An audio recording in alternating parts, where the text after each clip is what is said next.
नमस्कार, मी स्नेहल चौधरी. आपण पाहतात LS मराठी. पाहूयात काही महत्त्वाच्या घडामोडी.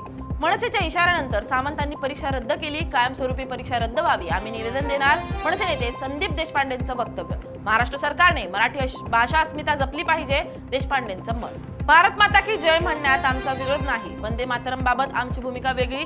समाजवादी पार्टीचे प्रदेश सरचिटणीस फरहान आझमी यांच्याकडून स्पष्ट. नवी मुंबई महापालिका आयुक्तांचा एपीएमसी बाजारात पाहणी दौरा. कचऱ्याचा ढिगारा आणि अस्वच्छता पाहून एपीएमसी अधिकाऱ्यांना भरला दम.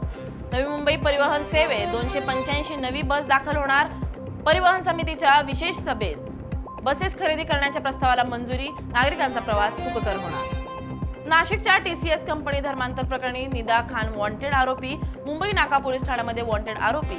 धर्म परिवर्तनाच्या कटामध्ये निदा खानचा सहभाग निष्पन्न. नाशिक माडा घोटाळा प्रकरणात आतापर्यंतची सर्वात मोठी कारवाई.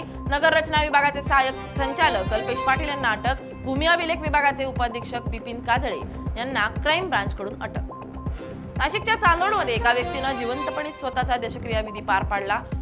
आप्तस्वकीयांसाठी जेवणाचा बेतही आखला. सुभाष एळिंजे यांनी अंधश्रद्धा निर्मूलनासाठी राबवला उपक्रम. भीमाशंकर मंदिर 31 मे पासून भाविकांसाठी खुलं होणार. तब्बल 4.5 महिन्यानंतर भीमाशंकर मंदिर पुन्हा खुलं होणार. भाविकांमध्ये आनंदाचं वातावरण. कोल्हापूरच्या राजारामपुरीत महापालिकेची धडक कारवाईत 7 हातगाड्या जप्त. महापालिकेनं अनधिकृत शेड्स हटवले. परभणीत बहुतांश ATM मध्ये रोख रकमेचा तुटवडा निर्माण. लग्नसराईचा हंगाम सुरू असून नागरिकांची गैरसोय. बँक काउंटरवर नागरिकांची गर्दी वाढली. शिरूरच्या शिक्रापुरात कार आणि ट्रकचा भीषण अपघात.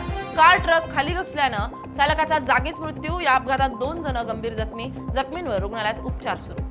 छत्रपती संभाजीनगरच्या धुळे सोलापूर हायवेवर 25 लाखात मांडूळ सापाची तस्करी. वन विभागाने फिल्मी स्टाईलनं सापळा रचून तस्कराला ठोकल्या बेड्या. या होत्या काही महत्त्वाच्या घडामोडी. पाहत राहा LS मराठी.